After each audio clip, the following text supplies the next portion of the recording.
are you doing this afternoon? It's afternoon here in Nigeria, like past one. Hi, my name is Inkiru, your wellness fertility coach. I'm a board certified midlife scientist streaming live from Nigeria. How are you doing today? How is your hormones? How is your skin? How is your gut? Okay. How is your sleep? Yes. How is your sugar level? How is your blood pressure? How is your peace of mind? Very, very important in this journey. How is it going? I would really love to know. You can drop it as a comment. Let me know where you are watching from. Questions on how your fertility is going, your hormones, pertaining pregnancy, fertility, and holistic living. Always feel free to drop it as a comment. As soon as I see it, I will attend to read. All right. Today, I really want us to talk about pre-diabetes and diabetes. Okay, pre-diabetes and diabetes. Okay, so if you haven't checked your sugar level to know your glucose level, it is important you do that. If you are a guy, you are a lady on a TTC journey, or looking forward to balancing your hormones are messy, your egg quality is not where it's meant to be, your sperm health is not where you want it to be, your sleep health is not where you want it to be, okay? I really encourage you, I urge you. This is October 2nd, 2025. Go get your sugar level checked out. Your sugar level is extremely important, okay? It will help you to know, do you have a normal sugar level, or are you at a pre-diabetic state, or you're already in full-blown diabetes, okay? So once your sugar level is within 70 to 99 milligram per DL, you're good to go, okay? Consistently, that is it. Is either it's 70, 70 something, 80 or 80 something, 90 or 90 something, okay? But if you start to step into 100 to 125, oh my God, especially your fasting blood sugar level, that's what we're talking about today. You step into 100 to 125, that is pre-diabetic state. That is pre-diabetic state, and you need to go get it checked out, okay? Or you stepped into from 125 to 120, from 126 and above. Hi, Les, my girl. Hi to you. Hello, hello. Or you stepped into 125 to 126 and above. That is full-blown diabetes. Some of us, we normally think is only when somebody has full-blown diabetes. That is when they are going to be having hormonal issues. That's when they're having fertility issues. That's when they're having issues healing. You don't know that at that pre-diabetic state already, you are going to be struggling to balance your hormones. You'll be struggling to have good egg quality. Many times we want to work on our hormones, our egg quality, our sperm health. The last parameter we are looking at is our glucose level. When we talk about your sugar level, it's simply about the glucose level. Like, you eat your meal, it gets broken into glucose and it is absorbed into the cell, okay?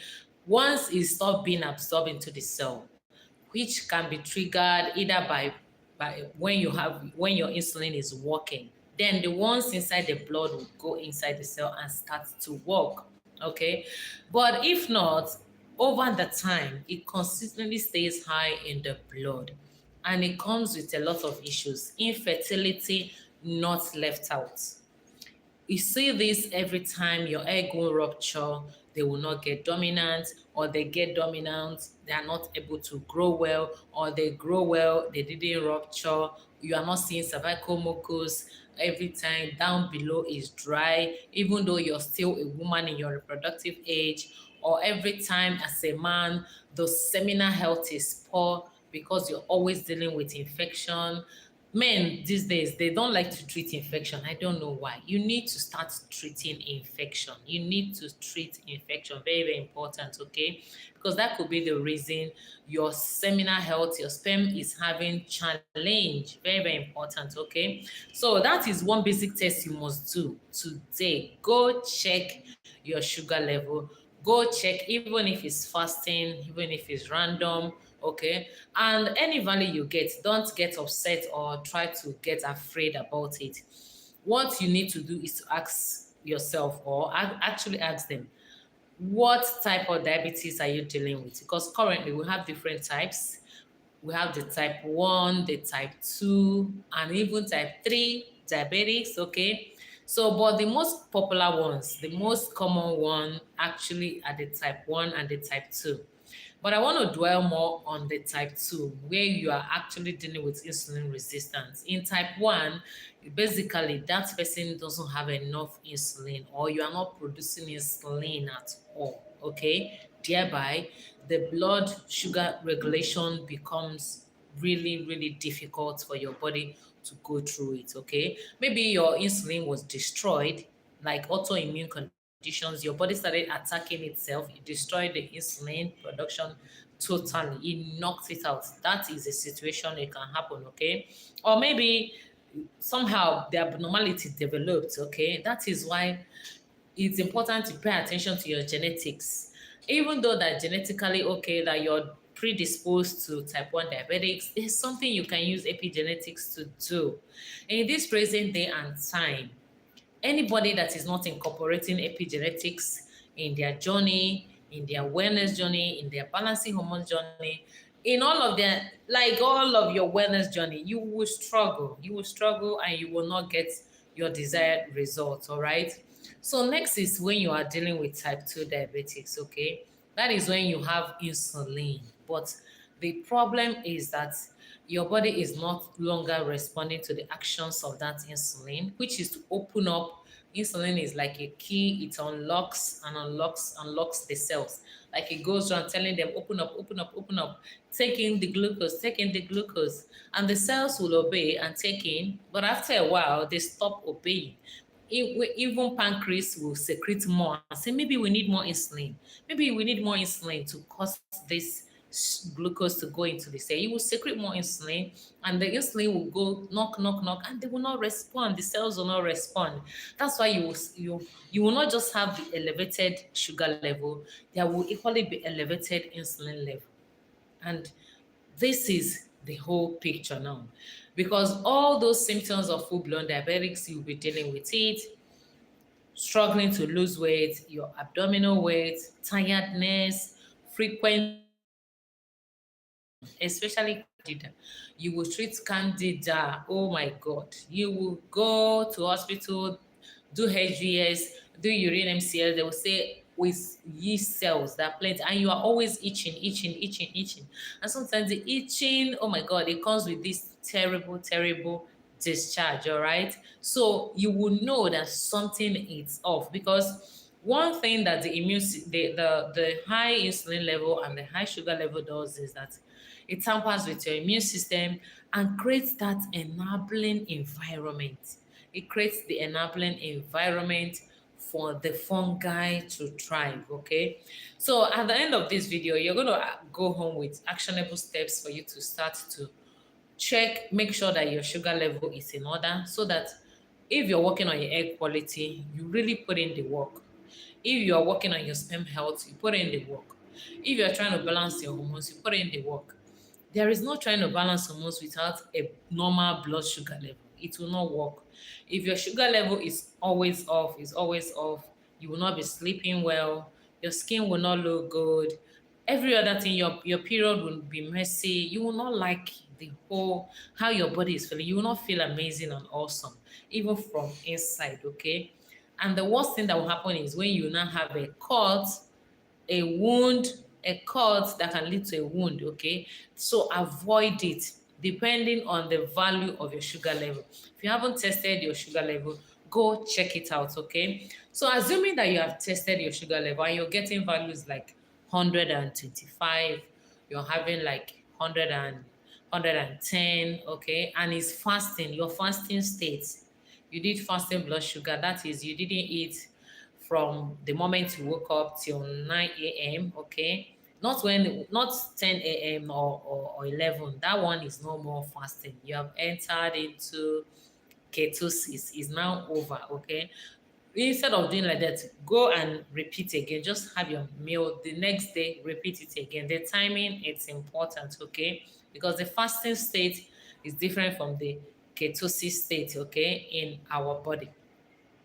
So when you have done that and you notice that yes, your sugar level is overboard, you are at the pre-diabetic stage. Don't even say, oh, it's not up to 200 yet. That's when you start taking. Start right away. Start right away. First of all, because when it comes to type 2 diabetics, there are other parameters that we're looking at now. In terms of, we're looking at insulin, your insulin levels. If you're in a country where they can measure your insulin level, by all means, get your insulin level tested. Let them measure it. Some countries measure it, okay? In Nigeria here, it's not one of the routine tests, okay? But I know that if they want to dig deeper, they can do that. Example, when I did my masters, I know the people I worked with, I measure their insulin level, okay? So they can do it actually. It tells you a lot. And you can take it a step further and do your HbA1c test also. It tells you a lot about the average level of that glucose inside, like the glycated hemoglobin. The hemoglobin that now has had more enough glucose inside of them that they are now glycated, okay? They have that glucose inside for the past 3 months or 90 days. It's very important. So when you have done it, check your weight. See how your weight is going. So many people don't believe that their weight is telling them a lot about their insulin levels, about their hormones, about their fertility. It is telling you a lot, especially that weight you pile around your thighs, around your abdomen. And when we touch that fat, it's so hard. You can't squish it. Like if I touch my skin now, I can squish this thing. When you are touching the fat around the abdomen and you can't squish it like this, rather it's so hard. It is a big marker for insulin resistance. It is a way your body is telling you that your insulin is high. Don't wait until you develop full-blown diabetes. That you need to work on it ASAP. Because that high insulin is affecting your cortisol. Yes, it is affecting your androgen level or your testosterone level. It is affecting your luteinizing hormone, all other fertility hormones, your testosterone. How is it doing that? Once it rises like that, the ability of you to ovulate, ability of the FSH, they are like hampered, okay? To cause the follicles to actually grow, they are being tampered with, all right? Because automatically you will start to have more testosterone in the system as a woman, and if it affects your egg quality.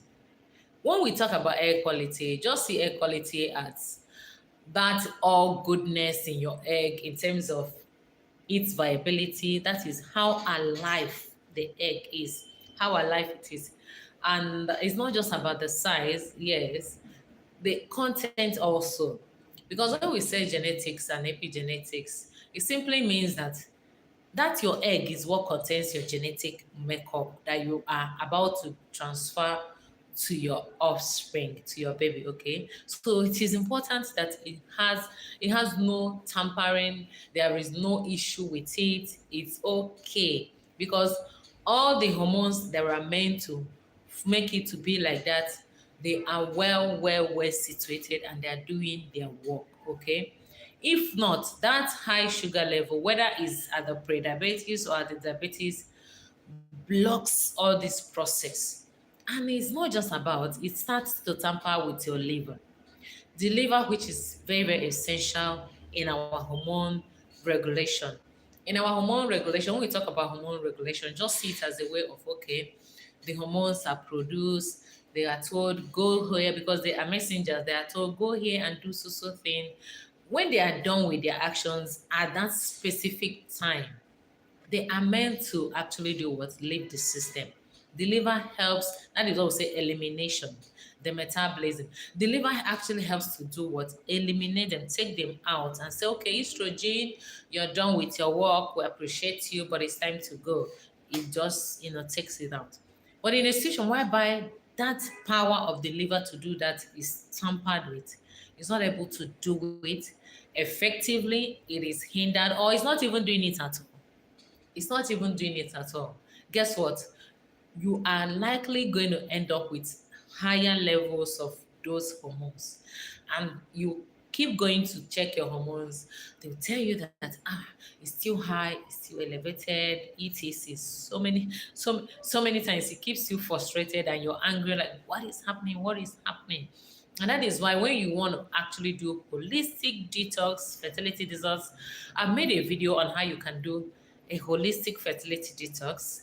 There's no holistic fertility detox without actually addressing the liver. Yes. You see all those many times the excess estrogen won't go and you end up having fibroid, and not just fibroid, you end up having cysts, cyst on your ovaries, okay? Or you end up having one growth or the other. It is a way of your body sending a message to you that the tree has the issue. That is why it's affecting the fruit it is bearing. Going to do surgery, maybe you go and do fibroid surgery. Like somebody was sharing with me, she did her fibroid surgery last year. That's barely like 8 months. And now the fibroid has grown again. And not just that it has grown again, it has grown very large that they're not telling her that she needs to do another surgery. Okay, and she's not married. And she's asking questions like, for how long will I continue to do the surgery till I get married and have my own kids? Because it's not rhyming up for her. The time interval last year and this year is not much. It's not much, okay? And the explanation is this. We're not saying don't do fibro surgery. You can go and do fibro surgery, but what you do afterwards matters a lot. What to do after the fibro surgery matters a lot. Please, if you have questions as the live session is going on, just let me know. There are some messages that are held here in review. Please just be nice with your comments. Oh my God. Please, please, please. Those messages, these messages, no, no, no, no. No, no, no, no. Please, please don't send this kind of message again. No, no, no, no. No, no, no, no. This is not the kind of channel I run here. Oh my God. Please. Please don't send this kind of message here. All right. No, no, no, no, no, no, no, no. Don't send this kind of message again. Oh my God, no. Please don't do that again. Don't. In fact, when next you see my live session, just scroll, be passing. Don't come, okay? You don't have to come and be sending such nasty message, okay? That is not what this channel is about. We're not here to do anything related to pornography, whatever. No, no, no, no. That's not what this channel is about, okay? Please don't send that kind of message again. Why am I stressing this? Because I notice that sometimes it looks as if some of my audience are Indians, okay? But for the fact that you're an Indian, does it mean that that's all you think about? Pornography, all those sex something, is that all you think about? It's very, very wrong, all right? Please. And I don't even understand why YouTube will always be pushing my video to Indians. Okay? No, no, no. Please, don't send me that kind of message. Maybe I should block. Oh God. I should have just blocked you from my channel before this thing. Okay, please don't send me that kind of message. Okay. I'm from Nigeria. This is here I make videos on fertility, pregnancy, and holistic living backed by faith. There is nothing here that is giving you the idea of pornography. So why would you be sending me such a message? Are you okay? Are you okay for real? Please don't send that kind of message again. Don't try it again. It really irritated me. I got irritated, okay? Please. All right, moving on now to what can I do if I found out that yes, sugar level is overboard. I'm here trying to provide a solution to a layman, maybe somebody that has no idea of what is happening in the system, or is not able, their questions are not able to be answered in the hospital, they need more explanation, and you are here trying to distract me by such messages. It doesn't make sense. NK Fertility Solutions is here to help, not here to play around or joke around. Please, please. Anytime you see my live section and it has nothing to, just grab a person. Don't come and be sending all those things, please. All right, I've gotten that out of my chest. Let's continue. So moving over now to how can you actually help your sugar level if you notice that this thing is overboard, it's 300 and 300 and something milligram per day, or 200, 126. Yes, it's possible for your sugar level to be 300 and something, and you are trying to get pregnant. Okay, the idea shouldn't be to be, okay, I want this thing to go down now. It took a while for that sugar level to rise up to that. It's gonna take a while also.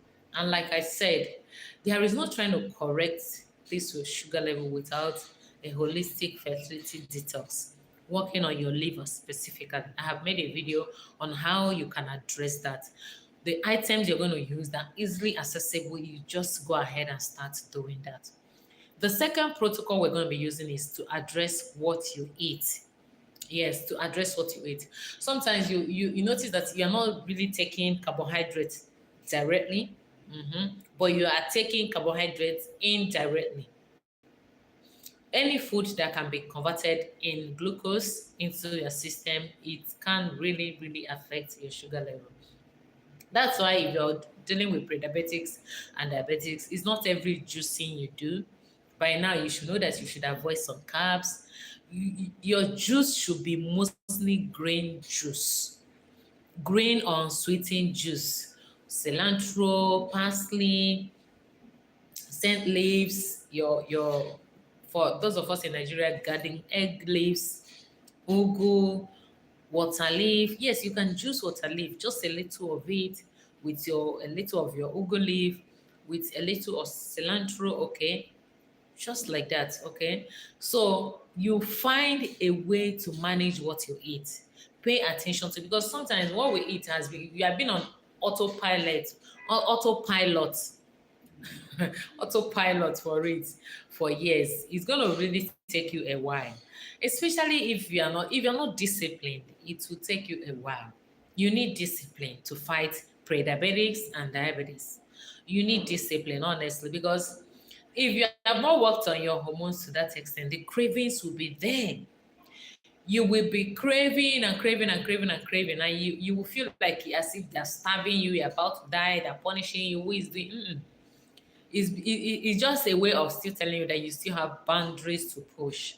What you're meant to do is just insist on pushing those boundaries, insist on pushing those gates, so that they will lift up their heads and you are going to walk in your victory. All right? After you have addressed your diet, the white rice is a no-no. By now you should know that. The white yam is a no-no. By now you should know that. Okay? The processed or the fancy foods is a no-no. Especially the white bread. We have ofada rice. These days, ofada rice is very accessible. Is very accessible. Or the brown rice, okay, because of the fiber, and it doesn't cause anything that will cause your sugar to spike now. And in the next 1 hour or 2 hours, you're already crashing, and you are beginning to actually crave for another thing. That thing should be a no for you. All right. And if you're already been prescribed some medications, maybe glucophage, metformin, anyone they're giving you, don't get out of it without your health practitioner working hand in hand with you to see that, yes, you are winning yourself out of it. You don't just stop it, bam, like that. That's why it's like you're winning the way you win your baby. You want to win your baby. You don't just start today and say you will not suck breast again. If your baby used to suck like 7 times in a day, you start to reduce it 6 times, 4 times, like that, and the baby will start getting used to it. As you're reducing it, you are diverting the attention of the baby with other foods. That's the way it is when you are weaned off certain medications. You don't just stop right away. You take some time to actually do what?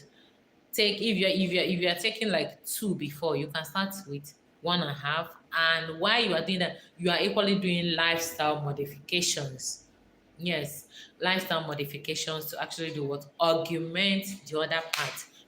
Before you know it, you will be off that medicine, all right? So before you complain that your egg quality won't come up, your seminal health won't come up, your hormones won't balance, your sleep won't get better, the itching won't stop, you're always having low vaginal dryness, everything seems to be off. I need you to go check your blood sugar level. Go check your blood sugar level, okay? So when you check it, what is it saying? Is it within the normal range, or is still at the pre-diabetic stage, or at the diabetes? Even if it's still at the pre-diabetic stage, you have a role to play. Don't say it is not yet full-blown diabetes. You have a role to play, because studies are proving that the same impact full-blown diabetics will have on your organs, that is the same impact that is going to have on it when it's still at the pre-diabetic stage. Remember, in full-blown diabetics, it's not just the liver, the kidney get involved, the nerves, the arteries, the veins, they get involved, the heart get involved, the eyes get involved. Oh my God, like it's a full circle.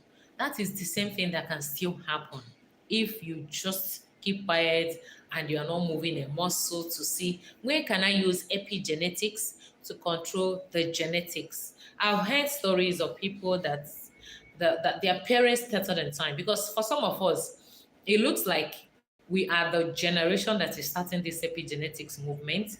It didn't start with our parents or your parents' parents. They knew nothing about it, okay? Like it's starting with you. But that they knew nothing about it doesn't mean that they were not eating wholesomely. Some of them, they were eating wholesomely more than you. Not knowing something about it is same. I'm referring to not knowing. Okay, does diabetes run in our in the genetics? Hypertension. What can I do to start to control it? Okay, just like somebody was saying that his father was hypertensive. Now he is hypertensive at 40 something. In fact, it started when he was 20 something. Okay, now he's 40 something, and he's asking, what can I do to actually make sure my children don't get hypertension? And I'm like, let's start with what you feed them on a daily basis. Can you stop with the high sodium food content? And one of it happens to be noodles. And he was like, oh my God, we normally buy cartons of noodles in our home. Okay, like on daily basis, there's no day that the children will not eat noodles. Okay, so that adjustment had to be made, because if you want to correct that, you have to start from the foundation. Thank God the children are still very early they've not reached up to 10 years, so he still stand a chance if you can start now. Assuming that he developed the high blood pressure in when he was 25, at least maybe when the children get like 40, 50, when they by that time they will take up the responsibility of knowing that this is my health. I take full responsibility of what I eat, what everything. I'm not just, be thinking that mommy and daddy are wasting their time. You know that sometimes you're guiding your children, this is how you should eat. We are making this vegetable, and you're trying to force it down their throat. They don't understand. They want to eat the pie, they want cake, they want soft drinks, and you're trying to explain to them. It will definitely get to a point they will start to get it. Yes, they will start to get it, okay? Sometimes they will now tell you that when they eat those sugary stuff, their stomach starts to disturb them. That is to tell them that the message that you're trying to pass across to them, their body is beginning to get it, okay? So, but no matter where you are or stand in your health, in your hormones, in trying to get pregnant, don't lose hope. I just wanted to challenge you and bring your attention to a hidden factor that sometimes your mind is not going there. That everything is not about you have low testosterone, you have low progesterone, okay? There might be a fire under that you are not paying attention to. And it is that fire I want you to quench today. I want you to quench today, all right? So go ahead, let me know in the comment section whether you are here or watching the replay, if you checked your blood sugar level, or you will be checking soon. Go ahead, check. And if you checked and it seems not to be where you want it to be, you stand a chance. Especially if it has to do with type 2 diabetics, which is typically insulin resistant, you stand a chance. No matter your age, no matter where, like, I'm in my 40s. It is possible. Remember that these days we are pushing the landmark, that ancient landmark of, oh, once you are 40, giving birth becomes difficult. It has been pushed and pushed, and you can be one of those people lending your hand to push it. I wish above all things that you and I prosper and be in amazing health, even as I was so prosperous. I appreciate every one of you that joined, those that said hi in the comment section. I really appreciate you. Do have a lovely, lovely day. We've spent 30 minutes here and I appreciate you. Bye bye.